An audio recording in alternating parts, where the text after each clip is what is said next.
Marcos capítulo 9.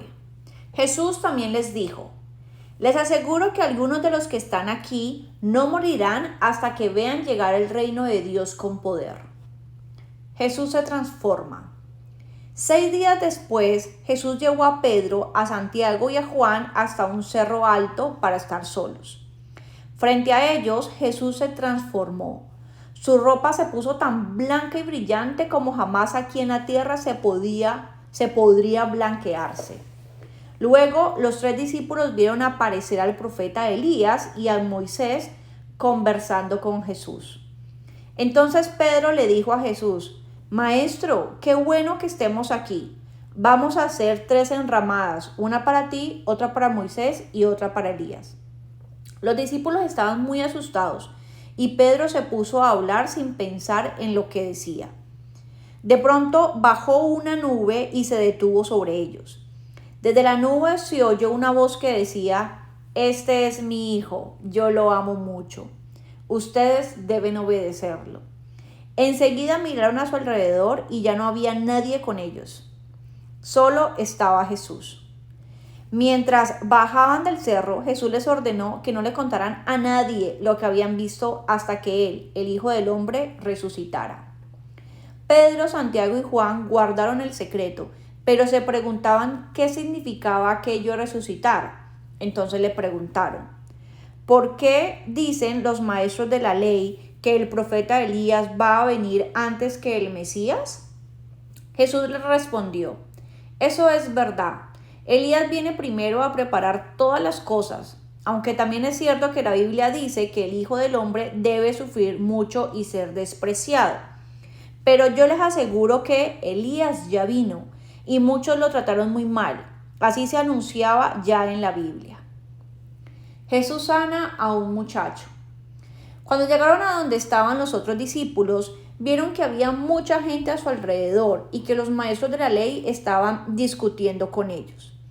Al ver Jesús, la gente se puso muy contenta, pues no esperaban verlo. Todos corrieron a saludarlo. Jesús les preguntó: ¿qué es lo que discuten entre ustedes? Uno de los que estaban allí le dijo: Maestro, te traje a mi hijo, pues tiene un espíritu malo que no lo deja hablar. Cuando el espíritu entra en mi hijo, él se cae al suelo y empieza a echar espuma por la boca. Sus dientes empiezan a rechinar y él se queda rígido.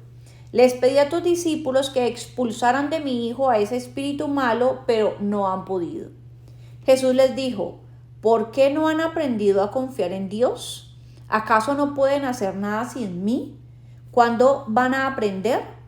Tráiganme aquí al muchacho. Enseguida se lo llevaron. Cuando el espíritu malo vio a Jesús, empezó a sacudir al muchacho con gran fuerza. El joven cayó al suelo y empezó a echar espuma por la boca. Jesús le preguntó al padre: ¿desde cuándo le pasa esto? El padre respondió: desde que era pequeño. Desde entonces, el espíritu malo siempre ha querido matarlo y lo arroja al fuego o al agua. Por favor, haz algo para ayudarnos. Ten compasión de nosotros. Jesús le preguntó: ¿puedes confiar en Dios? Para el que confía en Él, todo es posible. Enseguida el padre gritó: sí, confío en Dios. Ayúdame a confiar más en Él. Cuando Jesús vio que se estaba juntando mucha gente a su alrededor, reprendió al espíritu malo y le dijo: espíritu malvado, ¿qué impides hablar a este joven? Te ordeno que salgas y no vuelvas a entrar en él. El espíritu malo gritó, haciendo que el muchacho sufriera otro ataque. Luego salió y lo dejó como muerto. Mucha gente decía: está muerto, pero Jesús tomó al joven por la mano y lo ayudó a levantarse. Más tarde, cuando Jesús regresó a casa, los discípulos lo llevaron aparte y le preguntaron: ¿por qué nosotros no pudimos expulsar a ese espíritu? Jesús les contestó: esta clase de espíritu malo solo se puede expulsar por medio de la oración.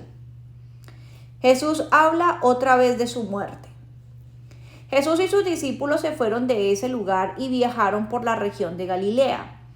En su camino, Jesús no quiso que la gente supiera que él pasaba por allí, pues quería dedicarse a enseñar a sus discípulos.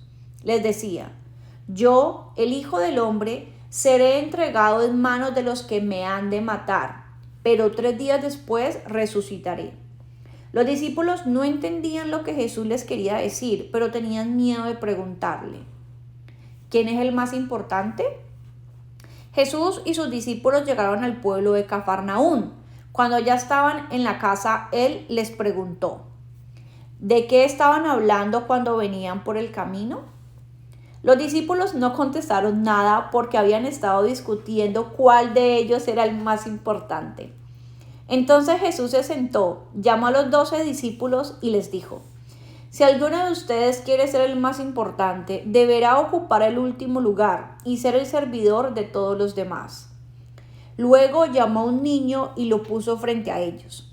Lo tomó en sus brazos y les dijo: si ustedes aceptan a un niño como este, me aceptan a mí. Y si me aceptan a mí, aceptan a Dios, que fue quien me envió. Los que están a favor de Jesús. Juan, uno de los 12 discípulos, le dijo a Jesús: Maestro, vimos a alguien que usaba tu nombre para sacar demonios de las personas, pero nosotros le dijimos que no lo hiciera, porque él no es de nuestro grupo.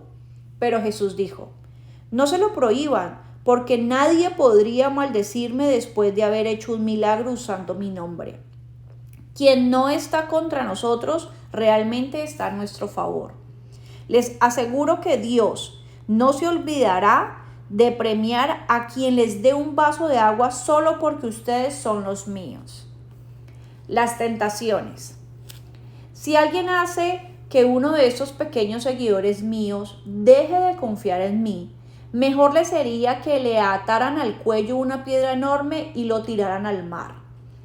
Si lo que haces con tu mano te hace desobedecer a Dios, mejor córtatela. Es mejor quedarse para siempre sin una mano que tener las 2 manos y ser echado al infierno donde el fuego nunca se apaga. Si lo que haces con tu pie te hace desobedecer a Dios, mejor córtatelo. Es mejor quedarse para siempre sin un pie que tener los 2 y ser echado al infierno. Si lo que ves con tu ojo te hace desobedecer a Dios, mejor sácatelo. Es mejor que entres en el reino de Dios con un solo ojo que tener los 2 ojos y ser echado al infierno, donde hay gusanos que nunca mueren y donde el fuego nunca se apaga. Dios va a purificar a todos como cuando purificamos las cosas con la sal o con el fuego. La sal es buena, pero si deja de estar salada, ¿cómo podrán ustedes devolverle su sabor? Por eso, sean buenos como la sal, hagan el bien y vivan en paz con todos.